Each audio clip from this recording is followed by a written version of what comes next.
KSR గారి మీ relation అంటే ఎన్ని సంవత్సరాల రిలేషన్ ఉంది మీది? సంబంధాలు, బాంధవ్యాలు, అనుబంధాలు అవేమీ లేవు.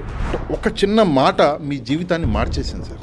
ఆ మాట అసలు యాక్చువల్గా ఎందుకు అనవలసి వచ్చింది మీరు? నిజానికి నా జీవితంలో ఎటువంటి మార్పు రాలేదు.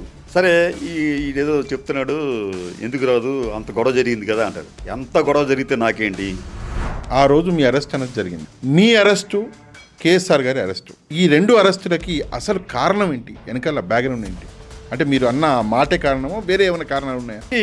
నేను అన్న మాటనే అక్కడ ఎయిటింగ్ చేశారండి. నేను మీకు కింద చెప్పాను కదా, రాజధాని అనేది ఆ రాజధాని కాదు, ఈ రాజధానిగా అవుతుంది, లేకపోతే ఇట్లాగా అయ్యే ప్రమాదం అని చెప్పి ఉంటే ఈ అవుతుందన్న మాట తీశారు అక్కడ. అది ఒక న్యూస్ ఏం వచ్చిందంటే మీరు ఎక్కడికో పారిపోయారు, అజ్ఞాతంలోకి వెళ్ళిపోయారు, మీరు అవైలబుల్ లేరు అని చెప్పి న్యూస్ వచ్చింది. నేను పారిపోయి ఉంటే మా ఇంటి దగ్గరకు వచ్చి ఎంక్వైరీ చేయాలి.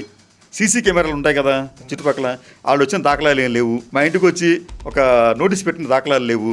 నేను పారిపోవడం ఏంటి? నేను మామూలుగా ఉన్నాను. నేను 2014-19 కాదు, చంద్రబాబు నాయుడు గారు ముఖ్యమంత్రి అయిన దగ్గర నుంచి కూడా నేను వ్యతిరేకంగా ఉంటే ఆ వ్యతిరేక వార్తలే రాశాం.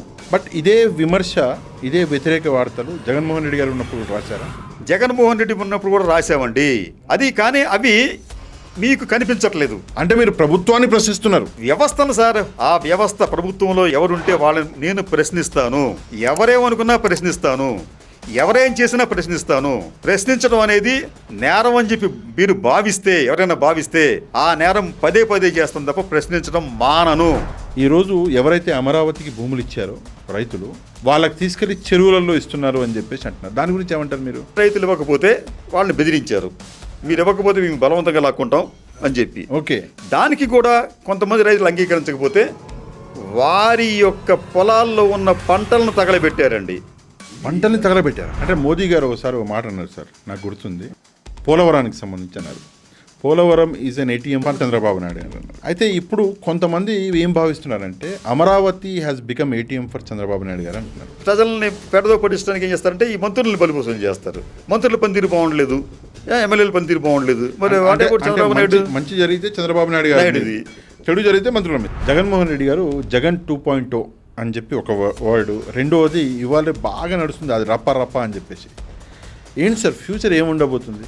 జగన్మోహన్ రెడ్డికి గతంలో కన్నా కూడా ప్రజాదరణ ఎక్కువైనట్టు కనిపిస్తుందండి. ఎక్కడికి వెళ్ళినా జనం వస్తున్నారు. కానీ ఇతని దగ్గరికి ఎందుకు వస్తున్నారు ఇన్ని వేల మంది అంటే, ఇతని దగ్గర ఒక పవర్ ఉంది, ఇతని దగ్గర ఒక చరిస్మా ఉంది, ప్రజాదరణ ఉంది అనే విషయం జగన్ కన్నా కూడా లోకేష్కి, చంద్రబాబు నాయుడికి బాగా తెలిసి వాళ్ళు కలవరపడుతున్నారండి. 2029లో అంటే మీ analysis, since you're an analyst అంటే ఇంత ఎక్స్పీరియన్స్ ఉన్న జర్నలిస్ట్గా 2029లో జగన్మోహన్ రెడ్డి గారి గెలుపు, ఓటముల గురించి ఏమంటారు?